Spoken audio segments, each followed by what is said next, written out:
Hello everyone. Welcome to Midnight Sleepy Tales.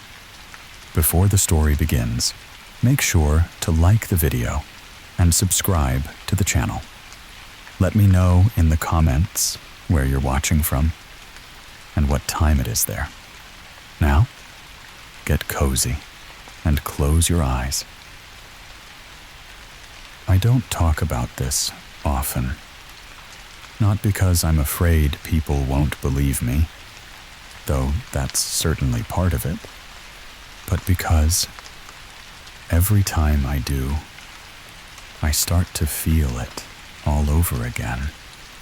The weight, the dread, that cold, crawling sensation behind my eyes, like something invisible is watching me. Listening, but it's been long enough now. And maybe putting it into words will finally help me sleep a little easier. It happened back in 2003. I had just moved to St. Louis for work. A new chapter, a new city. I was 26, fresh out of grad school, and eager to get out of my small hometown. I'd landed a job with a local historical preservation group, which meant I got to do something I genuinely loved: document and research old buildings, especially those with a little character. And in St. Louis, character is something the city doesn't lack. There was one property, though, that everyone avoided. Even the most seasoned members of the team seemed to bristle when its name came up. The Lemp Mansion, 3322 Demenil Place, a hulking, pale stone mansion sitting in quiet defiance just blocks from the Mississippi River. Elegant and eerie all at once, like it had secrets folded into its very foundation. I remember the first time I laid eyes on it. It was late autumn, the sky smeared in shades of ash and silver. The air had that heavy, storm-slick tension that makes your bones feel like they're vibrating. I parked across the street, engine idling for a moment longer than necessary, as I just stared. I don't know how to explain it. There was something about that house. It looked sad, not run down, not abandoned, but mournful, like it was grieving something it couldn't let go of. My assignment was to document the structure for our archive: floor plans, photos, architectural notes, and prepare a historical overview. The owners had recently decided to open more of the mansion for public tours, and the preservation group wanted to ensure everything was properly cataloged. Everyone told me to do it quickly. Just get in, do the work, and get out. But I was curious, foolishly so. I scheduled my first visit for a Tuesday morning. The mansion wasn't open to the public that day, and the staff had agreed to let me walk through the rooms alone. I thought it would give me a better sense of the building's atmosphere, make it easier to focus. When I arrived, the front doors were already unlocked, and a note taped to the inside glass simply read, "Let yourself in. Basement lights are tricky. Bring a flashlight." I still have that note, actually. tucked away in a folder with old receipts and scribbled maps. The moment I stepped inside, it felt like crossing a threshold, not just in space, but in time. The scent of aged wood and dried roses lingered thick in the air. Dust motes danced in slivers of pale light, slipping through the drapes. And somewhere deeper in the house, I swear I heard the faintest notes of piano music. I called out, just in case someone was home, but no one answered. So I got to work. The ground floor was beautiful. Ornate crown moldings, stained glass windows, wallpaper faded to hues that reminded me of bruises. But as I moved from room to room, I began to notice strange things. Mirrors that seemed to catch movement where there was none. Chairs pulled slightly away from the walls, as if someone had just stood up. A draft. Not cold exactly, but sharp, like needles pressing against my skin. I tried to shake it off. Old houses breathe, I told myself. They creak and shift. Nothing unusual. But then I went upstairs. That's when things changed. The second floor felt wrong. Not just heavy, oppressive. The moment I stepped onto the landing, I felt a pressure behind my eyes, like a tension headache winding up. And the hallway ahead of me, lined with doors, seemed longer than it should have been, like it was stretching. I took out my notebook and started sketching the layout. Master bedroom at the end, 2 guest rooms on the left, what looked like a nursery on the right. As I approached the master bedroom, I passed an old portrait hanging on the wall. A man in a dark suit, his eyes sunken, mustache curling at the ends. There was no nameplate, but something about him looked familiar.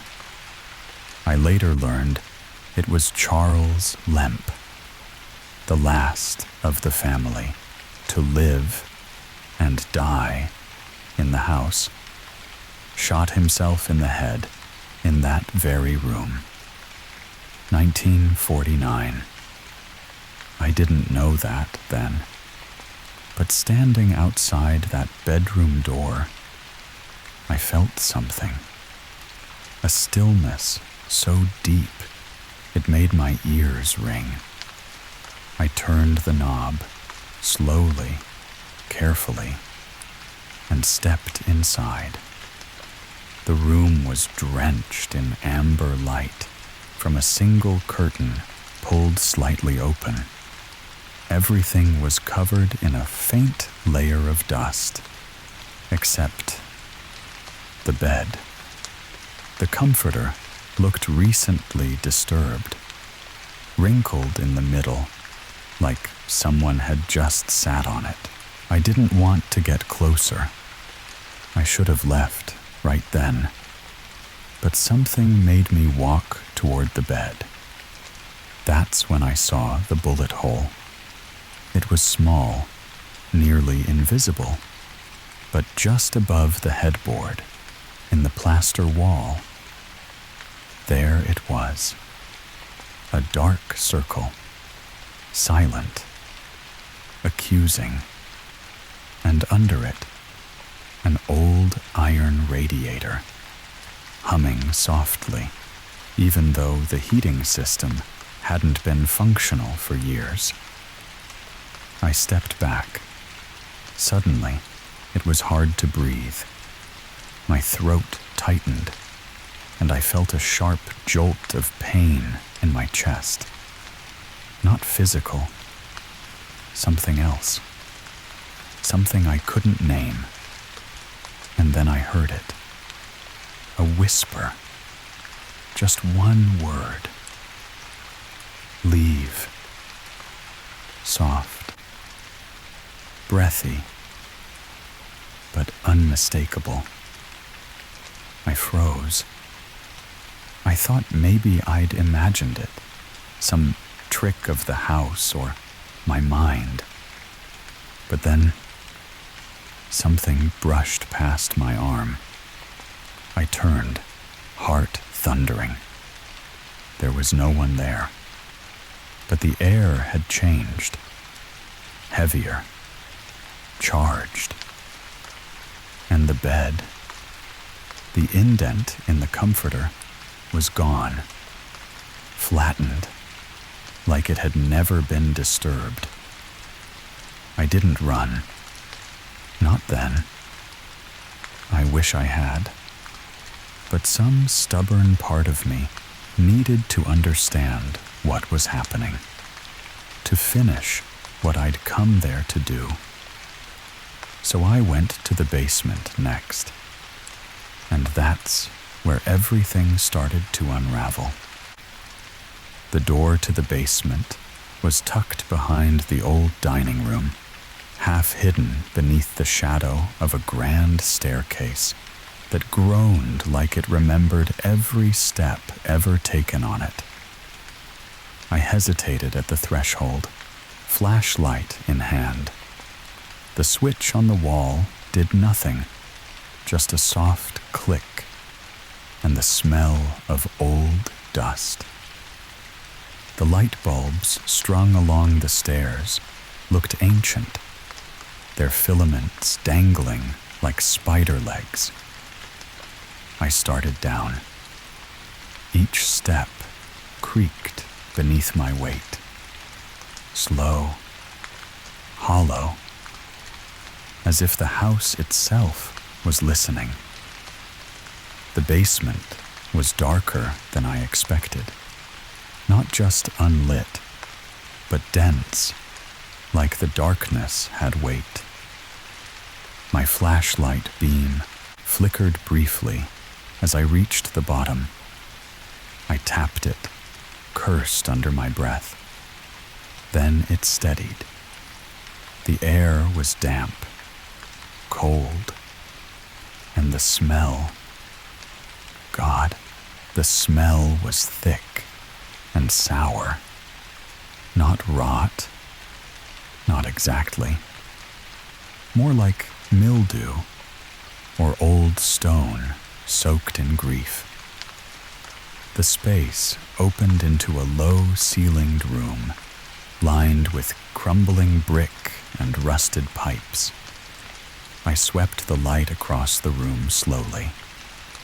The beam caught on old brewery equipment, remnants of the original Lemp brewery legacy. Steel drums, discarded tools, a line of shattered glass bottles on a rotting shelf. And then, something moved. At the far end, near a bricked-up tunnel entrance, the beam caught what looked like a figure. Not fully formed, not solid, but a shimmer, like heat rising off pavement. Tall, motionless. My breath caught in my throat. I blinked. When I opened my eyes, it was gone. I told myself it was dust, maybe even my nerves. But then the temperature dropped. Not gradually, like someone had thrown open an invisible freezer door. I could see my breath clouding in front of me, and I swear, I heard footsteps, not mine, not echoing, but soft, deliberate, circling me. I spun the flashlight around wildly, its cone bouncing off brick, iron, shadow. Nothing. Then something clinked behind me. I turned too fast, my shoulder brushing against a low-hanging pipe. I stumbled, flashlight jerking upward. Something had fallen to the ground. I stepped toward it, slowly. It was a bottle, intact, unbroken, just lying there in the middle of the floor where there had been nothing before. The label was so faded, it was unreadable, but the cork was missing, and the smell coming from inside was bitter. Old beer? I didn't dare touch it. Suddenly, from behind the tunnel wall, came a deep, guttural moan. Not human, not animal. Something low and long, like a sound dragged up from the bottom of the earth. I backed up quickly, heart hammering in my chest. And then the flashlight died. Just like that. 1 second, it was there. The next, gone. I was plunged into blackness. Total. Complete. I fumbled in my jacket pocket for my phone, but it wouldn't turn on. No matter how many times I pressed the button, nothing. Dead. Though I'd charged it that morning. I stood there, frozen, unsure whether to run or call out or just vanish into the dark. That's when I heard the breathing. Close. Too close. Not mine. Shallow. Uneven. Coming from the left, just a few feet away. I didn't scream. I couldn't. My voice was caught in my throat, my body locked in place. And then something brushed my leg. Light. Like fingertips. I turned and bolted blindly, hands out in front of me, slamming into a wall, then ricocheting off toward the stairs. The stairs. I tripped halfway up, scraped my knee, felt warm blood pooling into my sock. But I didn't care. I just climbed, crawled, pulled myself out of that basement like it was swallowing me alive. When I burst through the door, the light hit me like a slap. Not bright, but so much more than the dark I'd just escaped. I slammed the door shut. But even then, I could still hear it. That breathing on the other side. I leaned against the wall, trying to steady myself, to slow my heart. But it felt like the mansion was vibrating around me, like I had disturbed something. I should have left right then, but instead, I sat on the old settee in the hallway and tried to make sense of what had just happened. Told myself it had to be something explainable, some weird trick of acoustics, my brain misfiring, stress. But then the lights started flickering. First the hallway chandelier, Then the sconce beside me. One by one, each light in the corridor buzzed, dimmed, then brightened, like a warning. And then, from upstairs, footsteps, slow, heavy, moving from one end of the hall to the other, back and forth, pacing. I hadn't closed the bedroom doors earlier. I knew I hadn't, but now they were all shut, all except one. Charles Lemp's room. It stood open, just a crack, enough for shadows to spill out into the hall. And I swear, I could hear whispering, faint but insistent. It wasn't English. It wasn't anything I recognized, but it crawled under my skin like ants made of static. I didn't want to go back up there, but something, I don't know what, pushed me to. Maybe I needed proof. Maybe I needed closure. Or maybe the house was already in my head. Either way, I stood, and I began to climb the stairs again.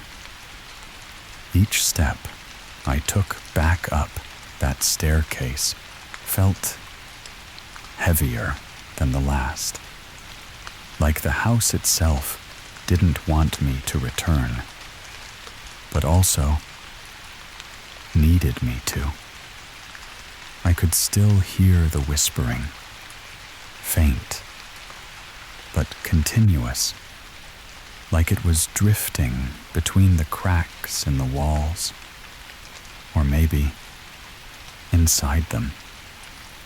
I paused on the landing. The air was different now, thicker, charged, like the quiet before a lightning strike. The hallway stretched out before me again, familiar but changed, like it was leaning toward me, waiting. The door to Charles Lemp's bedroom was still ajar, just enough to see the edge of the dresser inside and the foot of the bed. But now, the bed wasn't empty. I froze. There was something sitting at the edge of the mattress, a silhouette, perfectly still, hunched forward, hands on its knees, not moving. My heart was pounding so loud, I was sure it would hear me, but I couldn't look away. Then, it slowly turned its head, just slightly, not enough to see a face, just enough to let me know it knew I was there. I backed away, step by step, my breath shallow, my pulse slamming in my throat. And as I moved, the other bedroom doors began to open, one by one, each creaking slowly outward on their hinges, deliberate, synchronized. First the nursery, then the guest rooms. The hinges whined like they were straining against time itself. I couldn't move. It felt like I was surrounded by something I couldn't see, like the air was alive with invisible hands reaching for me. And that's when I heard it. A scream. Not loud, not wild, just a single sharp, high-pitched cry from the nursery. I turned, flashlight still limp in my hand, and stepped toward it before I could stop myself. Inside, the room was dim and pale blue. Dust danced in the stale air, illuminated by the light slipping through cracked blinds. A small iron crib stood near the window. It was empty, but the mobile above it was spinning, not fast, just slowly turning. The faded shapes of moons and stars twirling silently. No wind, no movement, just spinning. I stepped further inside and felt something crunch beneath my foot. I looked down. A porcelain doll, face cracked, one eye missing, the other staring straight up at me. I bent down to pick it up, and as I touched it, a sudden wave of nausea rolled through me. Like vertigo and dread had fused into a single, choking sensation.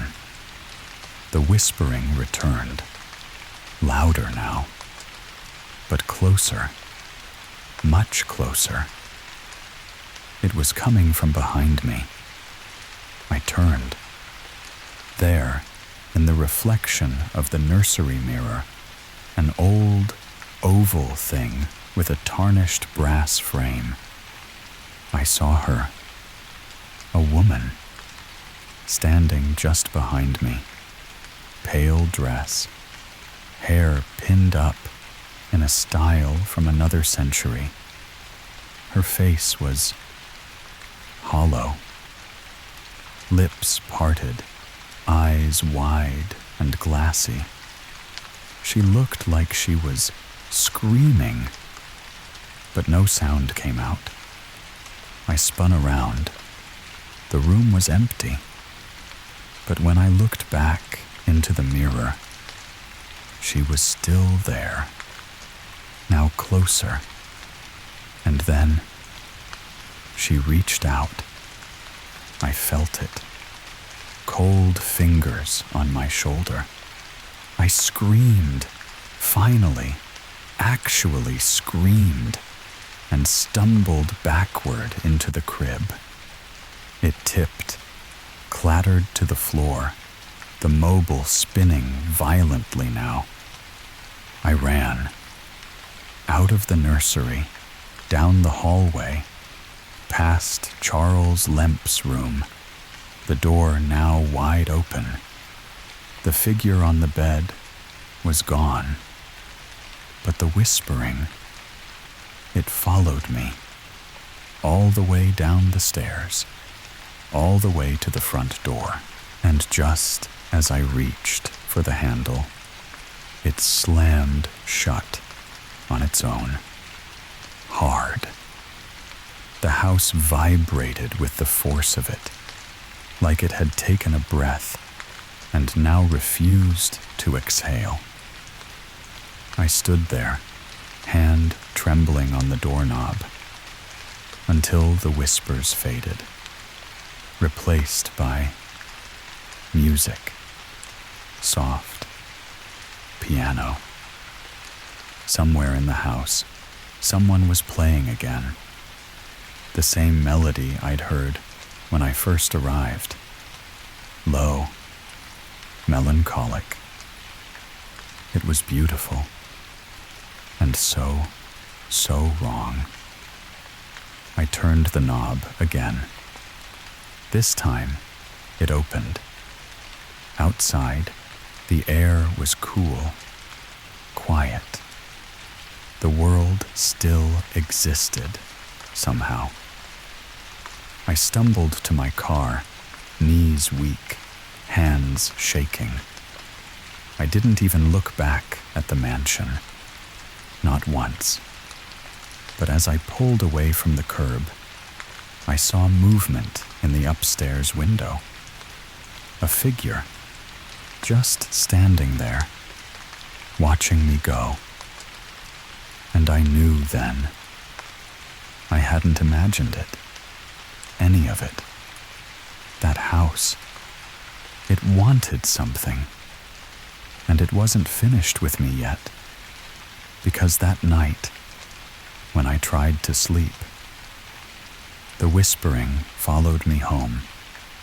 That night, I didn't sleep. I tried. God, I tried. But every time I closed my eyes, I'd hear it. That same whispering, like breath against my ear, like someone standing just inches from me in the dark. It didn't matter how loud the fan was, or how tightly I pulled the covers up around me. The sound was there, beneath the noise, beneath everything, waiting. And I could feel it, that pressure, like something just behind me, just out of sight, watching, listening, breathing. I sat up in bed around 3 a.m., drenched in sweat. The room was cold, but not in the usual way. It felt unnatural, artificial, like something had drawn the warmth out of the walls themselves. I glanced at the window and froze. There were handprints on the glass. From the inside, small, like a child's. They weren't there earlier. I was sure of it.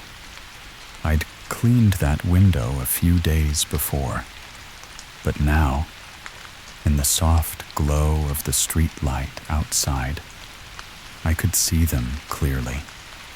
5 fingers, slightly smeared, as though the hands had been pressing slowly. I got up, backed away, tried to make sense of it. Maybe they were old. Maybe I hadn't noticed before. Maybe. Then the closet door creaked open. Just a little. Just enough. And I swear to you, something whispered my name, softly, right from inside. I didn't look. I couldn't. Instead, I grabbed my keys and left my apartment without a second thought. Drove through the night. Didn't even know where I was going until I realized. I was headed back to the Lemp mansion. I know how that sounds. I know how insane that is. But there was this pull, like the house had taken something from me, or left something behind, and now I couldn't escape it. I arrived just after sunrise. The mansion stood quiet in the morning light, the stone glowing faintly orange beneath the sky. It looked so normal, beautiful even, almost like nothing had ever happened. But I knew better. I parked across the street and just sat there for a long while, watching, waiting. And then I saw her, a woman, standing on the second-floor balcony, same pale dress, same hollow eyes. But this time, she smiled, and slowly she lifted her hand and pointed, not at me, but at the back of the mansion, toward the old carriage house. I don't know why, but I got out of the car, crossed the street, pushed open the iron gate. The back of the property felt different, more neglected. Vines had climbed up the walls of the carriage house, swallowing the brick. Windows were clouded over. The air back there was still, too still. I approached the door and felt a sudden chill, like I'd stepped through a membrane into something older than I could understand. The door was unlocked. It groaned open, like it hadn't moved in years. Inside was dust and cobwebs and the scent of something long dead, but also something else, familiar. That same smell from the basement, sour, grief-soaked, heavy. There were old crates stacked along the walls, remnants of the brewing days, and tucked behind them, half hidden, was a narrow wooden stairwell leading down. Of course there was. I stood there for what felt like forever. My heart screamed at me to leave, but I didn't. I descended. The steps creaked. Some cracked beneath me. And then the air changed again. Worse, like rot wrapped in damp cloth. I reached the bottom and found myself in a room I didn't know existed. Stone walls, a dirt floor, and in the center, a circle of chalk. Faded, but still there. Inside the circle, an old wooden chair, and bound to it, rope, fresh, unfrayed, as though someone had recently used it. There were scratches on the floor, deep gouges, drag marks, like someone had struggled, or worse. And then I heard it, from the corner of the room, a voice, small, childlike. "Please help me." I turned, flashlight shaking in my hand. There was nothing there, just a patch of wall and another mirror. An old, full-length mirror with the glass warped and spotted. But in the reflection, I saw her again. The woman behind me. Only this time, she wasn't screaming. She was crying, tears pouring silently down her face, her hands outstretched, pleading. And then, something stepped into view behind her. A figure cloaked in shadow, tall, faceless, reaching for her. I turned to run, but the mirror shattered, exploded outward like something had punched through it from the inside. Shards flew past my face, cutting my cheek. I stumbled back, hand to my skin, blood warm against my palm. The flashlight flickered and died again. Darkness swallowed everything. And in that blackness, I heard a whisper. Not outside, inside me. Not words exactly, but intent. And I knew then without any doubt, that I'd brought something back from the Lemp mansion that day. Something that didn't want to leave. Something that still hasn't.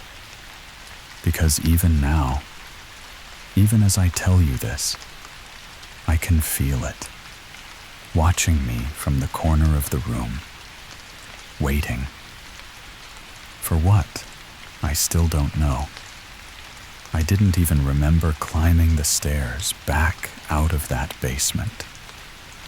All I remember is stumbling into the daylight, breath catching in my throat, blood trickling down my face, and the world around me feeling like it wasn't real anymore. The sky was overcast, muted, like the color had drained from everything. I got in my car and drove again, but this time I didn't go home. I just drove, miles and miles, until the Lemp mansion was hours behind me. But it didn't matter. It followed me. I know how that sounds. But something came back with me from that place. It's not always visible. It's not always loud. But it's there, waiting. I feel it in the silence between breaths, in the corner of my vision, in the way shadows seem to stretch just a little too far across my floor at night. The days after I left were strange. Lights in my apartment began flickering without reason. Electronics turned on and off on their own, not in a mechanical failure kind of way, but like someone was testing them or announcing themselves. At first, I thought I was just rattled, my mind playing tricks on me after everything that happened. But then the dreams started. Every night, same dream. I'm back in the Lemp mansion, but it's different, older, like time's been peeled away. There are voices in the walls, and a piano plays on its own. The woman in white is there, always just ahead of me, leading me down long, endless corridors that don't exist in the real house, or at least not anymore. And at the end of every dream, I open a door and see myself sitting in that same wooden chair from the basement, bound, mouth sewn shut, eyes wide, begging. One night, I woke up with the sheets wrapped so tightly around my body, I couldn't move. I had to rip them apart to get free. And scratched into my wall, deep into the paint, were 5 letters: C-H-R.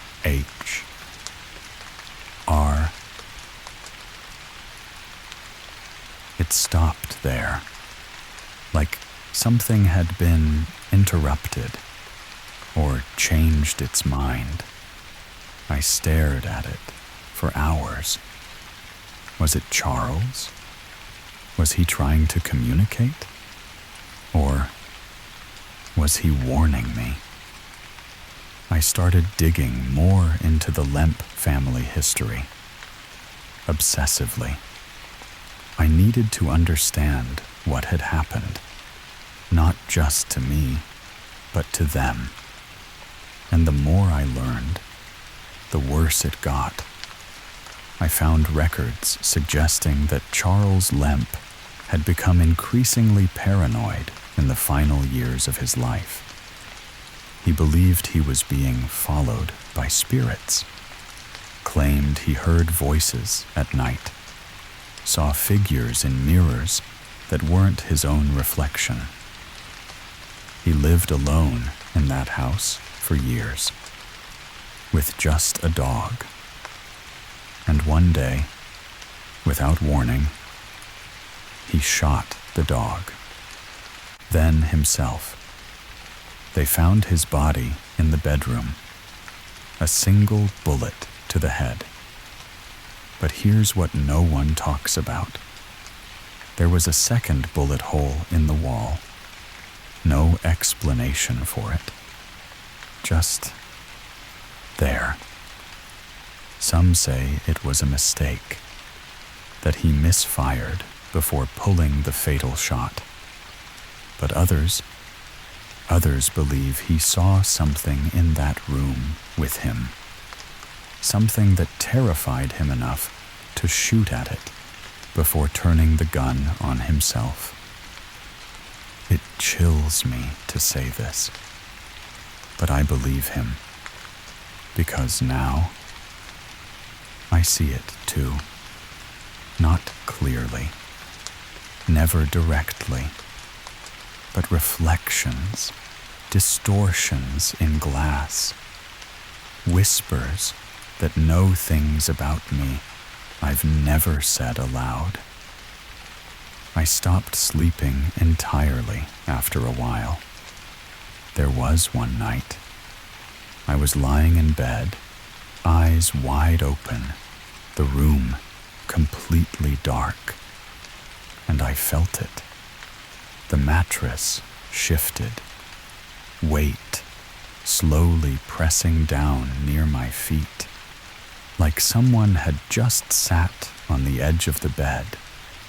I didn't move, didn't even breathe.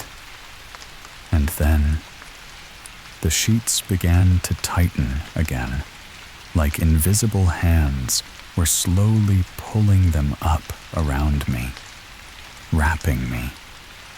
I whispered, "Please, stop." And everything froze for one long second. There was complete stillness. And then a voice, clear as day, right next to my ear. "You came back!" I screamed, leapt from the bed, slammed on the lights. Nothing was there, but the air smelled like sulfur, like matches and burnt hair. I didn't go back into that room for days. I couldn't. Eventually, I took down every mirror in my apartment, covered every reflective surface with blankets or duct tape.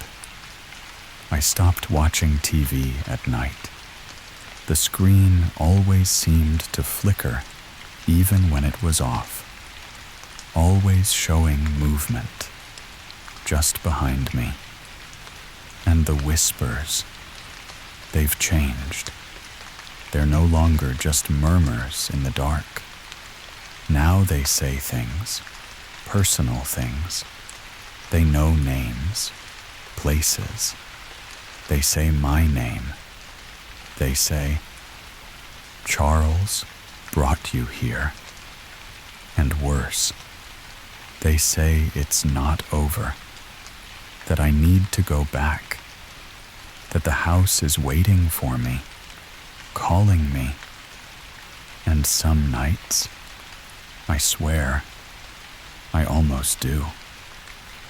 I find myself driving without knowing where I'm going, until I see the exit for St. Louis. The first time I nearly turned off toward the Lemp mansion again. It was the middle of the night. The highway was quiet, almost unnaturally so. There were no cars behind me, no headlights in the distance. just the soft hum of the engine and the rhythmic slap of tires against the road seams. I saw the exit sign for St. Louis, and without thinking, I flicked the turn signal. But something deep inside me screamed no. I don't know how to explain it. It felt like a survival instinct, like the body remembering what the mind wanted to forget. I kept driving, straight past, but the urge didn't fade. And that night, when I got home, I found the front door open, not just unlocked, wide open, lights on, TV flickering with static. I hadn't left it that way. I know I hadn't. I stood there at the threshold, breathing slowly, listening for anything. The apartment was quiet, but it wasn't empty. I stepped inside, carefully, left the door open behind me. Every part of my body felt tense, alert, like I was walking into something I couldn't see but knew was there. And then, from the hallway near my bedroom, I heard it again. That voice. Charles. Only this time, it wasn't whispering to me. It was whispering about me, like someone was talking to someone else. I swear to you, it was a conversation, but I could only hear fragments. Brought him, still attached, won't let go. I crept forward. The hallway light flickered once, then went out. Darkness swallowed everything, but I could still hear them. Now behind me, I turned quickly, but nothing was there. I backed into the bathroom and slammed the door shut, locked it, held my breath. Even in the silence, I could hear my heartbeat pounding in my ears like drums. I looked up at the mirror above the sink, and it was fogged over, like someone had taken a hot shower just seconds before I came in. And written in the condensation were 2 words: go back. That was the moment I broke. Not just fear, something deeper, a fracture, like whatever had been chasing me had finally started changing me, because I actually stood there, considering it, going back, letting whatever this was finish what it started. I thought maybe if I gave in, the nightmares would stop. Maybe the voices would go silent. Maybe I could sleep again without waking up in tears, feeling like I'd been screaming in my dreams for hours. But the part that scared me the most was how much that idea didn't scare me anymore. I didn't go back that night, but it stayed with me. The temptation, the quiet pull. I became obsessed, not just with Charles, but with the house itself.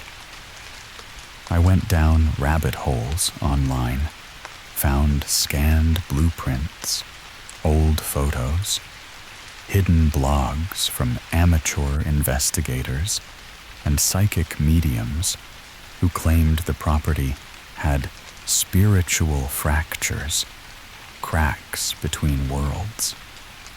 They all talked about the same things: shadows that moved on their own, mirrors that showed things not present, voices in empty rooms. But there was one mention that chilled me to the core. A man who visited the mansion in 2003 said he saw a figure, pale, eyes sunken, blood on his cheek, staring up from the carriage house cellar, described in eerie detail the exact same injuries I had when the mirror shattered on me. That entry was dated years before I'd ever set foot near St. Louis. I sat there for hours, just staring at the screen, wondering how that could be possible. Was that me? Was I caught in some loop? Or had someone, or something, known I was coming long before I arrived? It was around this time that my phone started acting strange too. Random voicemails that were just static. Calls from blocked numbers that, when I answered, played old-timey piano music before disconnecting. And texts, dozens of texts with no sender, each one containing the same word: return. Eventually, I stopped telling friends and family. They didn't understand. How could they? How could I explain that the house had left a stain on me? Something that no amount of time or distance seemed to wash away? But the truth is, I didn't want to be talked out of it.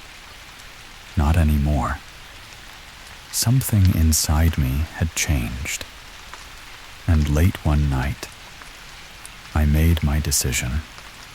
I packed a small bag, left a note on my counter, and got in my car.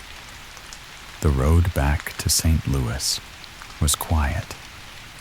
Again, like the world itself knew where I was going. Fog rolled across the interstate in thin fingers, brushing against the windshield like it was trying to touch me. I didn't play music, didn't drink coffee. I just drove.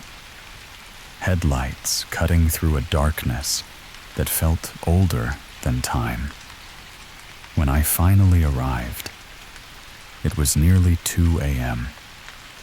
The Lemp mansion loomed up from behind the trees, its windows dark, its silhouette stark against the night sky.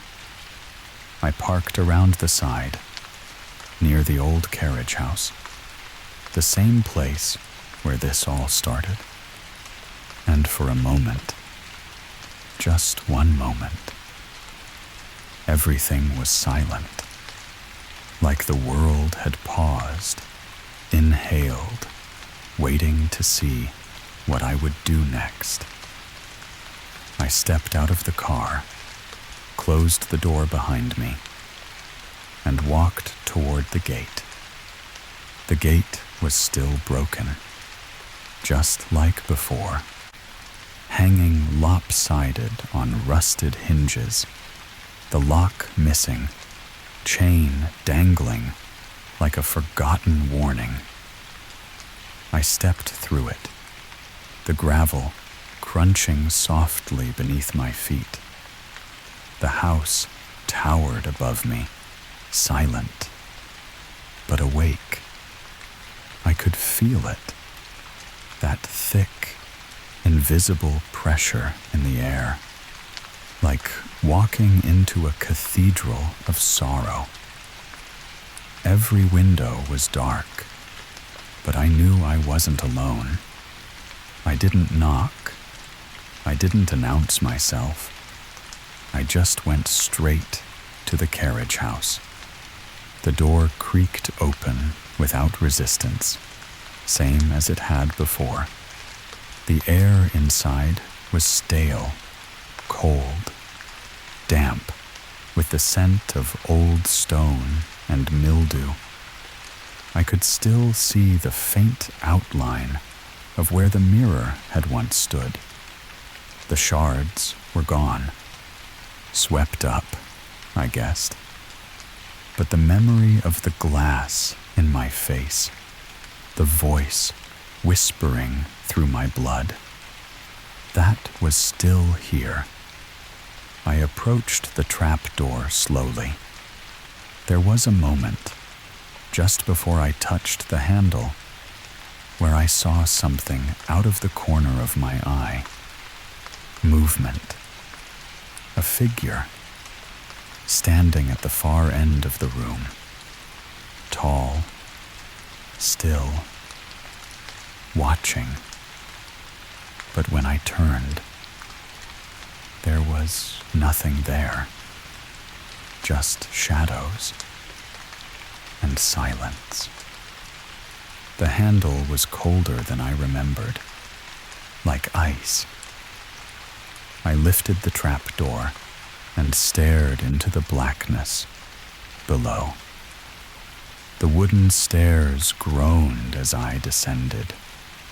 The same long, drawn-out creaks with each step, like the house was exhaling under my weight. This time, I brought a flashlight. I wasn't going in blind again.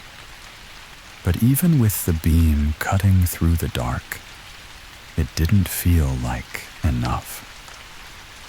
The walls were still lined with cracked concrete, and the thick smell of damp earth clung to everything. But the air felt different, heavier, as if it were pressing down on me, squeezing the breath from my lungs. I reached the bottom, standing again in that basement, the one no tour ever mentioned, the one nobody wanted to acknowledge. And that's when I noticed it. A new door, at the far end, one that hadn't been there before. It was wooden, heavy, and painted red. Just red. Nothing else. No knob. No visible lock. But as I approached, it began to open, all on its own. The air that rushed out was freezing, and the smell, it was something I will never forget. Decay. But not just rot, age. The scent of something that had been trapped too long, and now remembered freedom. I hesitated. Everything in me said, "Don't go in." But I stepped forward anyway. The room beyond was unlike anything I'd seen before. It wasn't part of the foundation. It was older, like it had been carved out of the rock itself long before the mansion was built. The walls were rough, the floor uneven, and in the center sat a single wooden chair. The same chair, the one from my dreams, and sitting in it was a man. At least, he looked like a man, but his skin was gray, almost waxy. His eyes were closed, mouth stitched shut with coarse black thread. Blood dried in lines down his cheeks. I couldn't move. couldn't breathe. He looked just like me. The figure's eyes opened, and in them was recognition, like I had finally returned to finish something I didn't remember starting. I took a step back, heart pounding, flashlight trembling in my hand. But the door behind me slammed shut. I was sealed in, trapped. The figure rose from the chair slowly, the stitches across his mouth stretching, but not breaking. And then the voice came, not from his mouth, but from everywhere, from the walls, from the floor, from inside my own head. You left too soon, but now you're ready. I dropped the flashlight. Darkness swallowed me, and in the pitch black, I felt hands, cold, countless, reaching out from the stone, from the air. They gripped my arms, my legs, my face, holding me still. I wanted to scream, but no sound came out, only breath, shallow, shivering. The voice returned, closer now, inside my chest. You saw us. You remembered. A blinding pain shot through my skull, like something was being inserted into my mind. Images flashed, quick, violent. The suicides, the family dinners turned funerals, the hollow footsteps on polished wood. I saw William Lemp Sr. sitting in silence with a pistol. I saw Frederick wasting away, coughing into bloodied handkerchiefs. I saw Elsa crying in a white dress, alone in a cold bathtub. And I saw Charles walking the halls alone, feeding a shadow that followed him, a shadow that wasn't his own. It wasn't the house that was cursed. It was them, all of them. Their pain had soaked into the walls, into the very soil beneath it. And now it had soaked into me.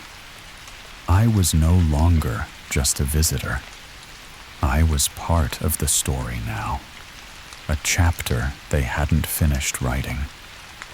The voice faded. The hands released me, and just as suddenly as it started, the door opened again. I stumbled back into the carriage house, fell to my knees, shaking, sweating, crying. The flashlight rolled to a stop beside me. The batteries flickered back on, and the room was empty. No door, no figure, no chair, just dust and silence. But when I got to my feet, I noticed something else, something that hadn't been there before. A mark etched into my forearm. 5 letters, fresh and red. Lemp. I didn't remember leaving the mansion. Not exactly. One moment I was staring at that word, burned into my forearm like a brand. And the next, I was in my car, parked on a side street 2 blocks away, engine still running, headlights off, my hands trembling on the wheel. It was early morning. just before sunrise, that gray-blue hour when the world holds its breath. My shirt was soaked in sweat, and something smelled like old blood. I looked down. There were smears on my palms, faint but unmistakable. The name, Lemp, still etched into my skin like it had been carved there. It didn't hurt, but it burned, not physically, inside, as if it meant something more than I could understand yet. I tried to drive, but the world outside the windshield seemed off, muted, like I was looking at it through fogged glass. I could feel people moving around me, cars going by, birds waking. But I wasn't in it anymore. I was behind something, like a curtain had been pulled between me and the rest of reality. It stayed like that for days. I walked around my apartment like a ghost, barely eating, barely sleeping. Mirrors became unbearable. Every time I passed one, I saw things I couldn't explain. A flicker in the corner, a silhouette in the back, and sometimes my own reflection would look away before I did, like it didn't want to see me anymore. I covered every mirror in my apartment with towels and bed sheets. But that didn't stop the dreams. God, the dreams. I'd wake up drenched in sweat, breath caught in my throat, convinced that someone or something had been standing over me just moments before. Whispers everywhere, always out of reach, always saying my name in voices that weren't mine. Sometimes it was Charles. Sometimes I think it was Elsa. One night, I woke to find my front door wide open again. Only this time, something had come inside. There were wet footprints on the floor, like someone had walked barefoot through my apartment after crawling out of a river. I followed them with my flashlight, slow, deliberate. They led to the bathroom. I stopped at the door, listened. No sound. But I knew something was on the other side. I opened the door. The shower curtain had been drawn shut, and on the mirror, the one I'd covered days ago, the towel had been ripped off, etched into the glass, scratched deep with what must have been a blade, were the words, "You belong to us now." I stood there, staring, heart hammering in my chest, not moving, not breathing. The light in the bathroom began to flicker, and in that brief, stuttering illumination, I saw the silhouette behind the curtain, tall, still, watching, not breathing either, just waiting. I couldn't stay there anymore. I left that night with nothing but a duffel bag and the clothes on my back, checked into a roadside motel an hour outside the city. It was cheap. No frills, nothing fancy. Just a bed, a lock on the door, and no mirrors, but the quiet didn't help. The nightmares followed me there too, worse than before, because now they were memories. I saw things from Charles' perspective, sitting alone at his desk, clutching that revolver, waking in the middle of the night to shadows whispering from inside the walls, walking the halls of the mansion barefoot, hearing footsteps behind him, but never seeing anyone there. And in those dreams, I felt everything he felt. The dread, the madness, the despair. It was like his final days were living inside my head now. I tried to reach out to a paranormal investigator I found online, someone who had written a long thread about the Lemp hauntings.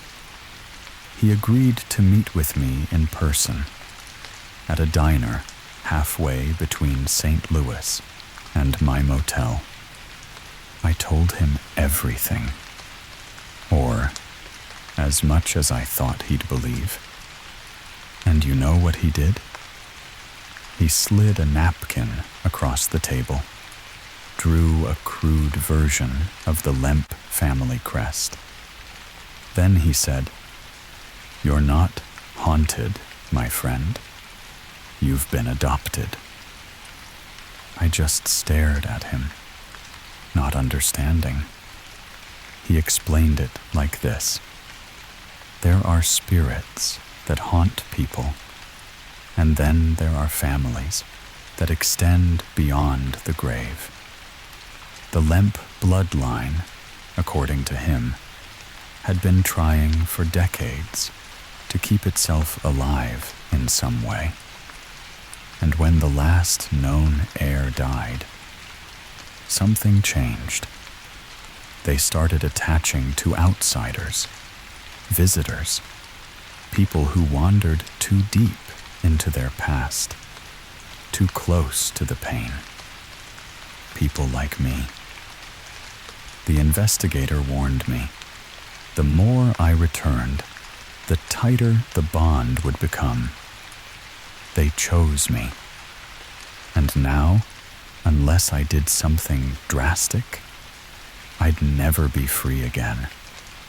I asked him what drastic meant, and he looked at me, dead serious, and said, "You have to go back, but this time, you don't leave."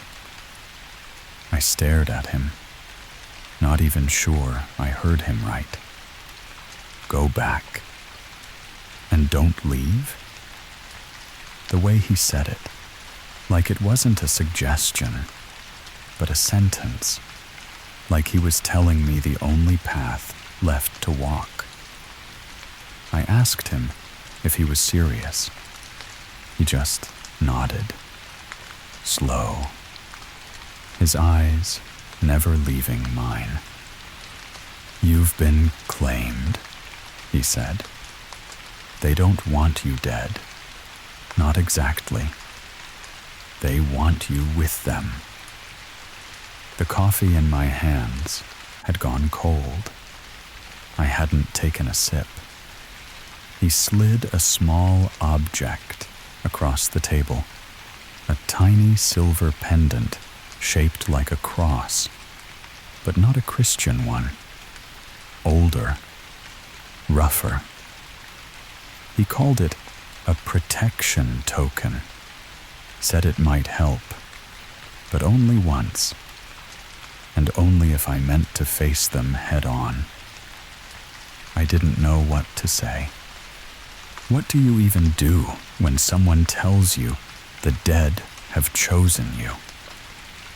I left the diner with the pendant in my pocket and a pee in my stomach so deep it felt like I was already being pulled underground. I didn't go back to the motel. I didn't go home. I drove all night around the outskirts of St. Louis, back and forth across the Mississippi, trying to outrun something that didn't need roads to follow me. But as the sun came up, I realized something. I couldn't run anymore. I was tired. So tired. And the more I resisted, the stronger the pull became. It wasn't fear anymore. It was inevitability. So just after sunrise, the next morning, I found myself back at the gates of the Lemp mansion. The same iron posts, the same chipped paint, the same silence. But this time, I wasn't a visitor. I was expected. The front door was unlocked. I stepped into the foyer, and for the first time, the house welcomed me. The air wasn't heavy this time. The floorboards didn't creak in protest. The silence was still thick. But it wasn't empty. It was watchful.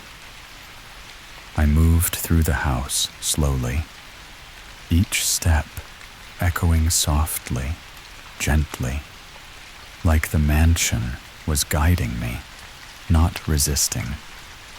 The parlor was the same, the sitting room, even the dining hall, long table still stretching into dim candlelight, untouched by time. But as I turned toward the east wing, toward Charles's old room, I felt something shift, not around me, inside me, like the layout of the house was becoming familiar, like I'd lived here before. That's when I saw it, a shadow at the end of the hall. But this time, it didn't vanish. It turned and began walking toward me. Each footstep was silent, but I felt them, like tremors under my skin. It was Charles, not a ghostly blur, not a vision or dream. It was him, in the flesh, or something that looked awfully close to it. His eyes were hollow, not empty, just removed, detached, as if they belonged to someone remembering what it was like to feel. He stopped a few feet in front of me. We stared at each other in silence. Then, slowly, he raised his hand and pointed. Behind me. I turned. There was a staircase where there hadn't been one before, spiraling down into darkness. I looked back at him, heart thudding in my chest. He nodded once, and then he was gone. I stood there, caught between reason and instinct. Every part of me screamed to leave, but there was nothing left to run to. So I descended. The stairs were cold stone, wet with condensation. My footsteps echoed into a void, and as I got deeper, I felt the air change.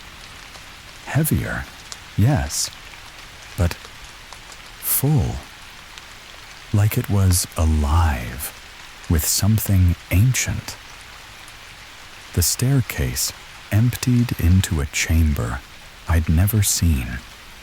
Large, circular, lit by a single hanging bulb that swung ever so gently, casting long, wavering shadows across the stone. At the center was a table, wooden, old, and seated around it were figures, 5 of them, motionless, each with their backs to me. I couldn't see their faces, but I didn't have to. I knew. William, Frederick, Elsa, Charles, and the 5th, the boy in the attic, the unknown one, the one they never named. As I stepped closer, the figures turned, slowly, like puppets on invisible strings. And then, all at once, they stood, in perfect silence, and opened their mouths, all of them at the same time. No sound came out, just darkness. A thick, oily presence poured from each mouth, curling like smoke, rising toward the ceiling. And above me, that smoke formed a shape, a single word: stay. And in that moment, I understood. They weren't trying to kill me. They were trying to bring me home. I don't know how long I stood there, under that flickering bulb, with those figures watching me, mouths open, that word hovering in the air above me, like smoke that would never fade.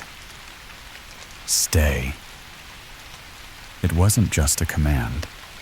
It was an invitation, a plea, a claim. And the worst part, some small, cold part of me wanted to accept it, because in that moment, surrounded by death, I felt less alone than I had in years.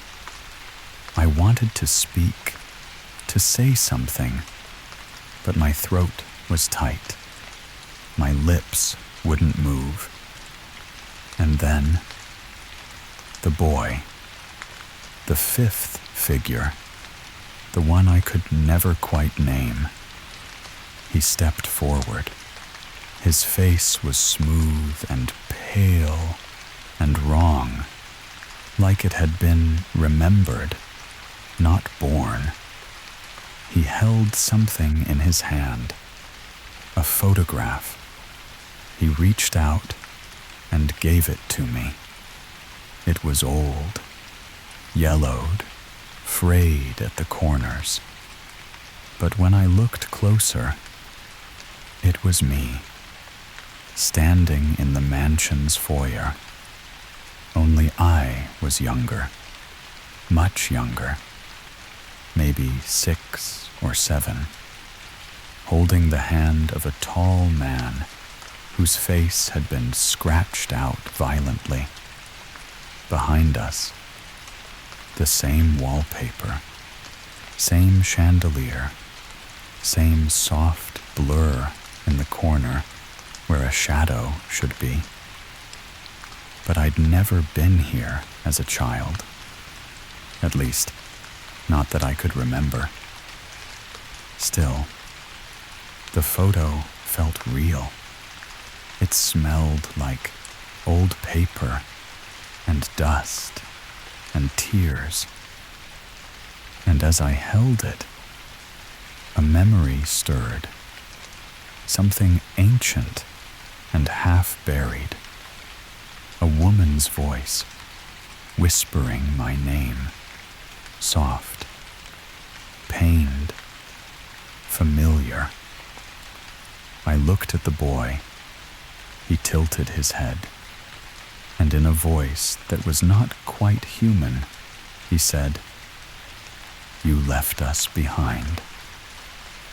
I stumbled backward, almost dropped the photo. "No," I whispered.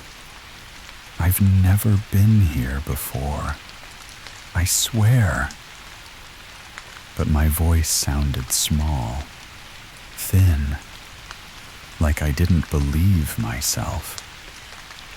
The figures around the table began to move again, slow, deliberate turns, each one facing inward now, looking not at me, but at the center of the room. There, where the table had once been, was now a trap door, heavy iron, chains wrapped around it, and from underneath, a sound, muffled at first, then clearer, scratching, tapping, breathing. Whatever was down there wasn't dead. At least not fully. I took a step back. The boy pointed again. At the door. At me. The implication was clear. Go down. Join them. Finish what had been started. I turned to run, to escape, to break whatever this was before it swallowed me whole. But the staircase I came down was gone. The walls were sealed, solid stone. No seams, no gaps, no exit. The only way forward was deeper. The chains around the trap door began to rattle on their own. One by one, they fell away. And then, the door creaked open. Blackness waited below. Not just darkness, absence, the kind of void that eats light and time and thought. I should have been terrified. I should have screamed. But something about the pull, the quiet insistence of it. I stepped toward the opening, and just before I crossed the edge, I heard a whisper behind me. It wasn't the boy. It wasn't Charles. It was me, my own voice, coming from the figures behind me. It said, "You've always lived here. You just forgot." And then I fell. Not like gravity, not like a drop, like slipping through the skin of the world, the feeling of water without being wet, of screaming without sound, of being peeled open and rewound. I landed somewhere soft, not dirt, not wood, just fabricated stillness. I stood slowly. All around me was red velvet and old wallpaper and faint candlelight. It looked like a bedroom, familiar, but not mine. Not quite. There was a mirror in the corner. For the first time in weeks, I saw myself clearly. Only, it wasn't me. Same face, same eyes. But the expression was different. Worn, sad, like someone who'd finally given in. And then my reflection smiled, but I didn't. That smile in the mirror wasn't mine. It was too knowing, too ancient. It held a secret I didn't want to learn. I took a step back, but the room seemed to stretch, slow, endless, impossible. The walls whispered. Soft, cruel voices spoke from the shadows. They told me things I couldn't understand. Promises of peace, offers of power, threats of oblivion. I realized then the house was not just a place. It was a prison, a cage built from sorrow and madness, and I had become part of its story. I tried to scream, but no sound came out. I tried to move, but my feet were rooted to the spot. The reflection reached out, its hand stretching beyond the glass, fingers curling like claws. I wanted to fight it, to tear myself free. But deep inside, I knew this wasn't just a haunting. It was an inheritance. The Lemp family's tragedy wasn't over. It had found a new host, me. I don't know how long I stayed trapped in that endless room. Time lost all meaning. But eventually, I woke up. Not in the mansion, not in my apartment, but somewhere in between.